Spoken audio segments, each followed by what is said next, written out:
Is anyone in here using a system called Manychat?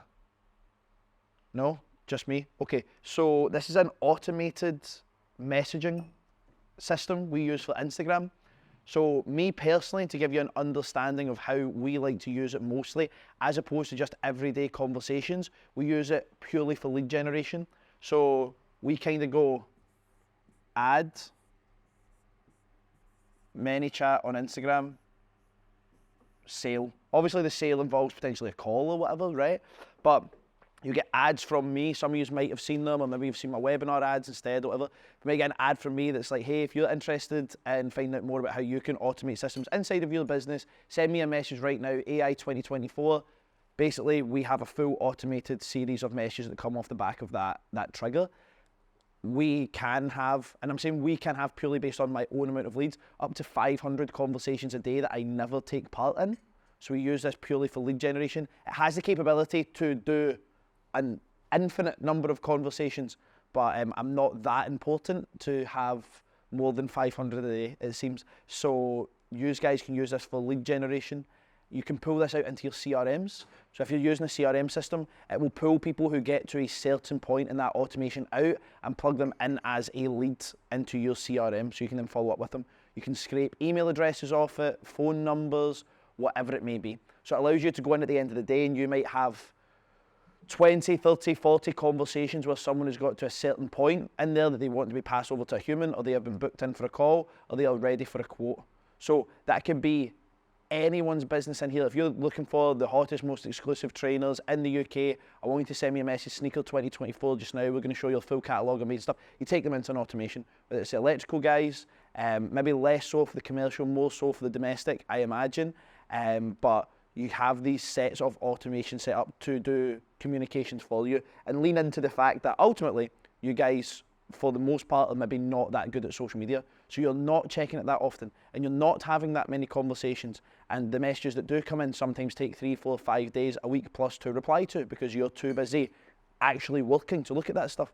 Now, I think that maybe when we're in Marbella, that's our next mastermind, end of June into the start of July, I'm probably going to do a full day on just social warfare and what our whole digital marketing system looks like and what we're spending, because right now for the rest of this year, we're on track just in ad spend to spend somewhere in the region of £400,000 just on Facebook ads, right? It's a lot of money, but it's purely strategic and absolutely tactical. It's not throw money at it and see what sticks. It's like, we know what works now. We're going to spend really aggressively. So I think that would be worth doing for those of you in here who aren't really doing any social media stuff. I think it's absolutely essential, whether it's a business brand or a personal brand, is something that you have to do. This here is a big source of lead generation for us. It saves a lot of time. The great thing about it as well is through Manychat, we can send voice messages and stuff. So it sends voice messages outbound to people that we're not really sending to them and whatnot.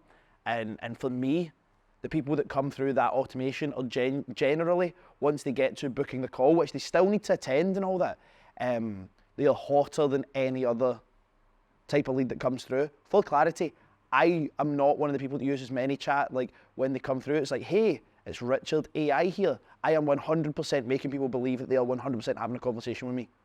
And then they get a voice message from me, and I have people that come up to me in the street, bro, thank you so much for sending me that webinar link the other night. Like, that was so good of you and all that. And I just have to be like, yeah, sweet. It ultimately wasn't me. But at the end of the day, if I can motivate someone to make a good decision, get access to a good free training and whatever it may be, I'm not really bothered about that. So it's automated messaging for lead gen. If you want to look at this on your laptop, it's manychat.com. This is kind of what it looks like, the flow builder. You just log in via your Instagram. Now here's a couple of cool things about this here, is that it builds, like, you could just use this to reply to people on Instagram for fun. Like, it shows your full inbox, right? But what it also does is takes the people that use the automation and saves them as leads. So you build up a base of contacts. Now on Instagram, if you were to send more than 75 messages in an hour, your account gets restricted. If you do it again, it will get temporarily disabled. If you do it again, or maybe 2 more times, your account will get banned. It's just seen as spam messaging, right? In fact, it's not just 75 messages, it's 75 actions within an hour. That can be 20 messages 40 comments and however many other likes don't count, but the rest of them do. So they're pretty serious about spam engagement. Manychat, you can send broadcast messages out to thousands of people at a time who have interacted with you. So say you have a certain Manychat automation that's like, Jamie's launching a summer study camp. Like, hey, if your kids are struggling with maths, you want them to come into a study camp while they're off school, drop me a message, Camp 24. We've got a certain amount of spaces left at our Glasgow Centre, Carluke Centre, whatever it may be. Right, there, you're writing it down now. So the next year, or maybe when they're doing a prelim study camp or an Easter study camp, would it be fair to say that those people that have triggered that automation before with Jamie, even if they haven't purchased, they're interested in study camps? So do you not think it would be of value if Jamie could go and get 500 people and send them one big bulk message through Instagram? There's a voice message. Hey, it's Jamie here. You just popped into my mind, actually. I know we'd spoken previously about one of your kids coming along to our summer study camp. It wasn't the right time for you guys, but just to let you know, we've got a handful of spots for our Easter one coming up now. Just thought I'd send you this message as a courtesy. Drop me a message back and let me know if it's something you're interested in. We can talk about, you know, what's involved, pricing and all that kind of stuff. And it doesn't block you, because it comes from Manychat. It's seen as one action from Manychat sending these messages, right? We can program buttons into messages, stuff that you can't do on Instagram, right? We can plug in buttons, so when they click buttons, it takes them to certain products. So for every business in here, depending on what customer base you're attacking, this works really, really well, like really, really well. All you would do here, I'm just gonna show you a basic flow build, right? Just so you know how to use this stuff. If it's something you want to, this should only take you 5-10 minutes to be able to do this. And we'll go through the different things. So you get different triggers. So the trigger options that you get on Manychat just now is if you have Pro, which is not expensive, if you have any Instagram ad running, which most of the businesses in here can have ads running, should do. If someone even clicks your ad, doesn't choose to fill out the thing, doesn't choose to buy, doesn't choose to read the full website, as soon as they click the ad, it automatically sends them a message and starts a conversation with them, right? So that Pro feature there, in my opinion, is absolutely amazing. So if you've got a new restock of a certain product coming in, or a really rare type of shoe for Taylor's business, or fucking a new product being released for the Virtus guys, as soon as someone clicks that ad and shows that even tiniest degree of interest, instead of being like, I'll let my customers come to me, I'm not chasing them, automatically start a conversation with them, right? And start interacting with them. Oh, how much are you looking to invest? What size are you? Like, whatever it may be, what level of education is your kid doing? Nat 4s, is he doing Nat 5s, is he doing higher, is he doing advanced higher? Find out all that stuff so that when you actually get to interact with the customer on a personal basis, it's no longer, hey, what's your kid's name? What is it they do? What's this? What's that? It's, oh, hey Sarah, fantastic to hear that Joe's coming up for his higher prelims. That's really interesting. You said that he's struggling particularly with this part of the curriculum. Well, here's a bespoke plan that we've put together. You're going into that negotiation well armed with information about that person. Shapes, sizes, ages, interests, whatever it may be, right? They comment on a post or a reel. So you'll see a lot of big pages doing this. Hey, if you're interested in this thing, comment such and such down below. Now, there is one reason why I don't like that.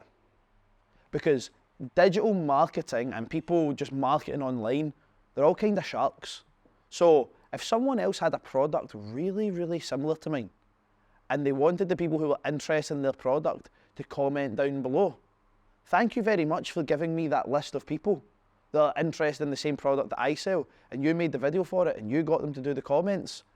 I'm gonna message them also.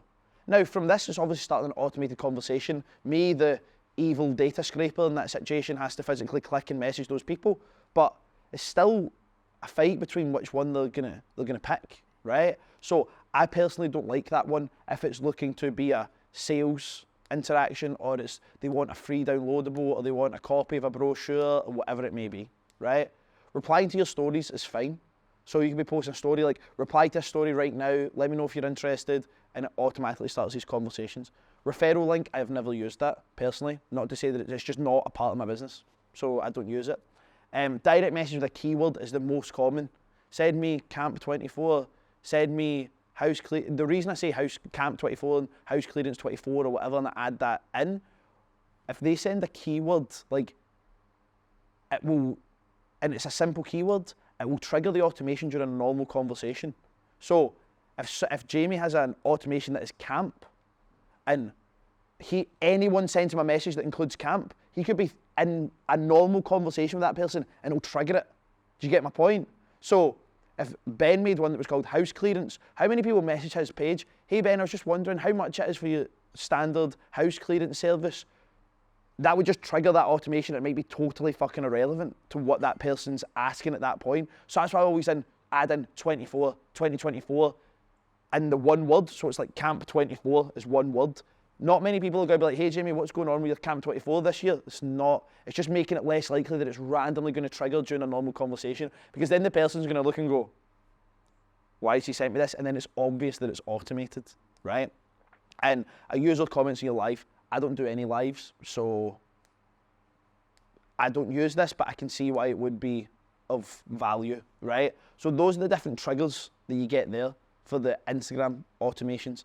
And I tend to find that this stuff works better on Instagram than any other platform. That's why I use it for Instagram. So you look here, basically in this situation, they send this trigger, boom, hi, hope you're having a good time at Growth Girls. That's all it would say, right?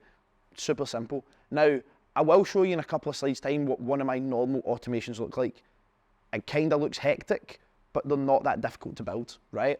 So in here, you have different types of messages you can send back, different types of features.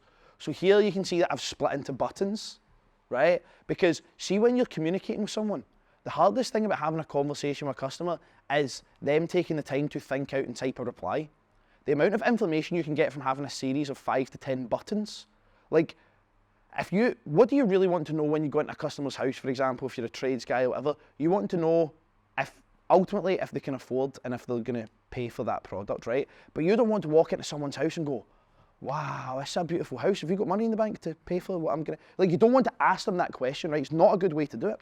But with this, you can get so much information out of people and they literally see it as playing a game and clicking a button, right? So you get a couple of stages into your automation, you find out the interest, you're like, okay, when is it you're actually looking to get this work done? You have 3 different buttons.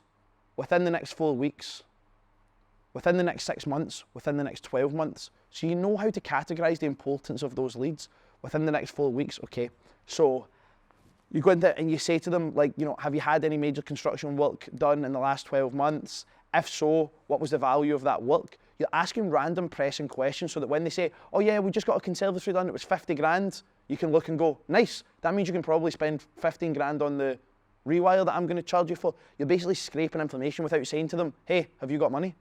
Hey, do you want me to do this soon? Are you actually going to pay me soon? You're doing it and they're just clicking buttons. They don't see it as, yeah, we got this done, and yeah, we got that, and yeah, we got that. They literally just sit like, and next thing you know, everything about them. I had an automation for the Yes Academy built through this, and by the end of it, I knew how much spare time they had every week. Had they had a business before? Was it a totally new business idea? How much spare income could they invest inside of a business? So when I asked someone, you know, if you had a business today, how much money would you be able to put into that business and, you know, for startup costs and stuff like that? And it would start at like 150 to 300 pounds, 300 pound to 500 pound, 500 to 1,000 pound plus. So when they clicked 150 to 300 pound or any of those other ones, the Yes Academy was 147 pound a month. So straight away, I knew the money was not going to be the issue. It was going to be that my product wasn't good enough, or they didn't like my marketing, or they didn't click with me, or whatever it would be, right? And we would always ask them, you know, how serious are you about actually making your business a success? And I would have different voice messages for each bit of that. So at the end of it, I could go, wow, it's amazing to see how much free time you've got every single week, and you've got some money behind you. This is a perfect situation for you to get involved in business. You've also let me know that you're extremely motivated and you're dedicated to making this happen. You're reaffirming their own identity, so that they turn around and go, oh shit, I'm motivated and dedicated, so why would I not do this thing? Or I'm ready to pay for this service, or I do really want my dream home to be constructed, or I do really want my bathroom suite to be changed, or I do really want my child to have a high quality education, or I do really want that new outfit and new set of trainers that I've not been able to find anywhere else, or I do really need my house cleared out so I can move it in my dream home, or I do really need to invest my money for high returns, or I do really need my garden cleaned out to make sure my properties get the highest possible value when I list it on the market. Like, you're reaffirming all the things they already know, and you're kind of holding the mirror of truth up to them. So when they turn around and they've been through that automation, they've had that conversation with you, and you actually get on the call with them and they go, yeah, I mean, I know the cost of the summer camp, but it's just not really something we're thinking about just now. It almost is as simple as, oh, so from yesterday to today, you no longer care about your child's education? That's mad. Cool, that's interesting. Also, from yesterday to today, the horrible hedges and bushes and dying trees you've got in your back garden that could potentially affect your home value by 50 to 100,000 pounds because it looks horrendous and it's really bad. You don't care about getting that fixed for a fraction of that price to make sure you sell your house for more. Whoa. So that portfolio of 10 properties that you wanted electrical installation condition reports, pat tests and smoke alarms updated on to make sure that they were meeting the legal requirements for you to actually rent them out to tenants to continue making money, you no longer want to do that and you want to illegally operate your portfolio and put your tenants at risk and absolutely void any insurance policies you have as a landlord. Oh, okay. Do you get my point? We're scraping enough information so that when they say, we know it's not the price anymore, we know they want it, they've ticked every single box, by the way, without us ever having to speak to them, so that when we negotiate, we're really in a solid position of power, ultimately, right? Because it's like they chose their own identity. We reaffirmed it. That's it. We didn't tell them who they were or what they were. They told us who they were or what they were or what timescale or what budget or what. We're just saying to them, oh, so within the last 24 hours that's changed. Why is that? Oh, but it's not that it's changed, it's that they're now at a position where they have to make a purchase decision. And that's when we need to get our fucking negotiating hats out.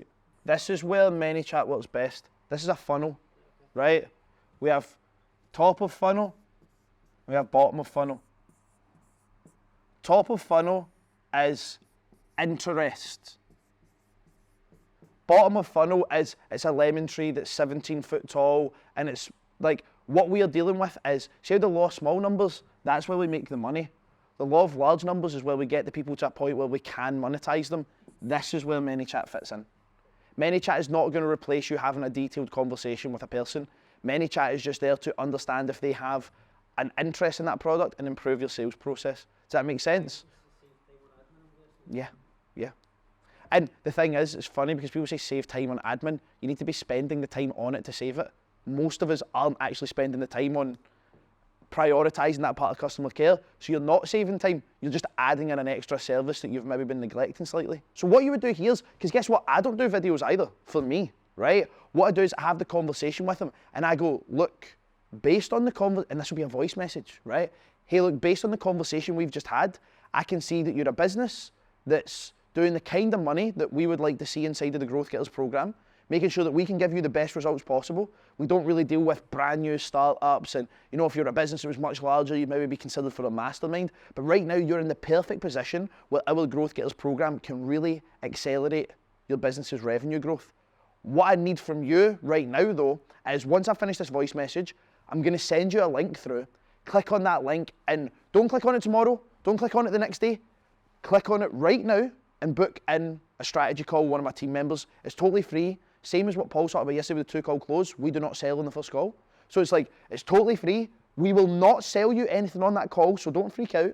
Just book it right now and make that commitment to growing your business today. The amount of voice messages I get back, Richard, bro, thank you so much for that message. Really appreciate it. Calls booked. That's me ready to go.